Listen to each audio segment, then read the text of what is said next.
Hello everyone and welcome back to another video. So today in this video we'll talk about what is going on in the market, how we can plan the trade according to this market because market is dumping and 4 hour time frame अगर आप ध्यान से देखोगे तो market इस कोशिश कर रहा है कि अपने प्रीवियस जो डिमांड एरिया है वहाँ तक आने की कोशिश करे जो कि 75,000 एरियाज पे है।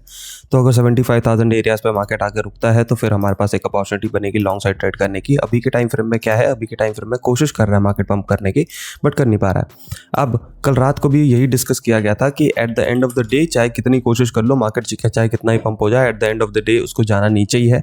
तो कल रात को भी इधर से पंपिंग हुई थी और ये दो लेवल्स थे कि अगर मार्केट को रिवर्स डाउन होगा तो इधर से ही होगा एंड फिर 3000 पॉइंट का डंपिंग एंड देन फिर 3000 पॉइंट की पंपिंग अगर आप मार्केट को देखते हो इस पर्टिकुलर एरियाज में तो कर रहा है। अब फिलहाल के लिए how you can manage this kind of trades, ठीक है। अब यहाँ पे ट्रेड कैसे कर सकते हो, देखो फिलहाल के लिए अगर आप ट्रेड करना चाहते हो तो पीक ऑफ द टेबल पे है मार्केट। अब पीक ऑफ द टेबल पे आप लॉन्ग या शॉर्ट कुछ भी नहीं कर सकते, ठीक है। आपको वेट करना पड़ेगा, आपको अगर लॉन्ग करना है तो आपको वेट करना पड़ेगा नियर अबाउट 78,300। बट यहाँ पे ट्रैप होने के चांसेस बहुत ज़्यादा है। क्यों है ज़्यादा? क्योंकि अगर 1 आवर टाइम फ्रेम में देखते हो तो market is making a W pattern at the same time frame. This is the supply of the market, मतलब ये पूरा सप्लाई है मार्केट का। अगर जब तक ये नहीं टूट जाता, जब तक आपके पास लॉन्गिंग अपॉर्चुनिटी नहीं बनती, मतलब let the market break the 80,000 का एरिया, उसके बाद रिट्रेसमेंट होता है लॉन्ग करो। मतलब पहले कैंडल क्लोजिंग अबव 80,200, उसके बाद मार्केट में रिट्रेसमेंट एंड फिर लॉन्गिंग अपॉर्चुनिटी, ठीक है। जब तक क्लोज नहीं होता, 34 मिनट बाकी है इसको, ठीक है। जब तक क्लोज नहीं होता, जब तक आपके पास कोई अपॉर्चुनिटी नहीं है लॉन्ग करने की फिलहाल के लिए, ठीक है। और अगर मान लो कि ये क्लोजिंग नहीं होती 1 आवर टाइम फ्रेम में एंड लोअर टाइम फ्रेम में आके मार्केट ब्रेक डाउन करता है, तो ब्रेक डाउन करेगा तो क्या करेंगे, शॉर्टिंग कंडीशन के लिए जाएंगे, ठीक है। सो इस बात का ध्यान रखना।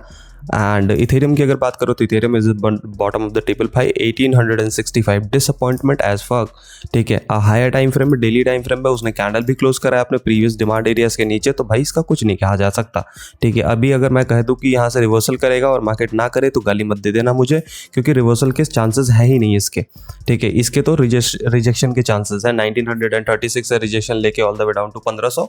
अगर रिजेक्शन लेने के लिए बहुत ज़्यादा ऊपर चला गया था 2000 से और ज़्यादा ऊपर चला गया था 2100, at the end of the day जाना नीचे ये 9.5 जमीन में ही, ठीक है। सोलाना की बात करोगे, similar situation in Solana also. Solana is also going for 104 areas.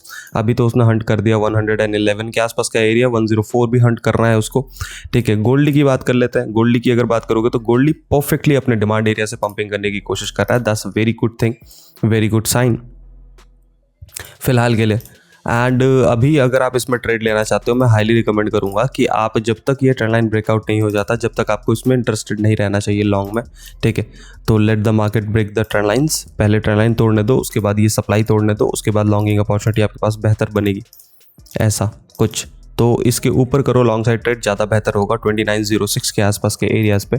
और भाई जल्दीबाजी करने की जल्दी मत करना, बिकॉज मार्केट एसएल मैनेज करवा नहीं रहा, और अगर ज़्यादा एसएल मैनेज नहीं करवाएगा तो आपके एसएल हंट होंगे, ऑब्वियस सी बात है, और बहुत बड़े बड़े एसएल लग रहे हैं। सो इस बात का ध्यान रखिएगा, ठीक है। लेवरेज बहुत कम लेके ट्रेड कीजिएगा बिकॉज मार्केट इज़ वॉलेटाइल। सो आज के लिए इतना ही। वीडियो अगर पसंद आया हो तो लाइक शेयर कमेंट करना, चैनल पे अगर नए हो तो सब्सक्राइब करना मत भूलना। मिलते हैं नेक्स्ट वीडियो में, तब तक के लिए stay healthy, stay safe, take care, good night each and every one of you, see you tomorrow.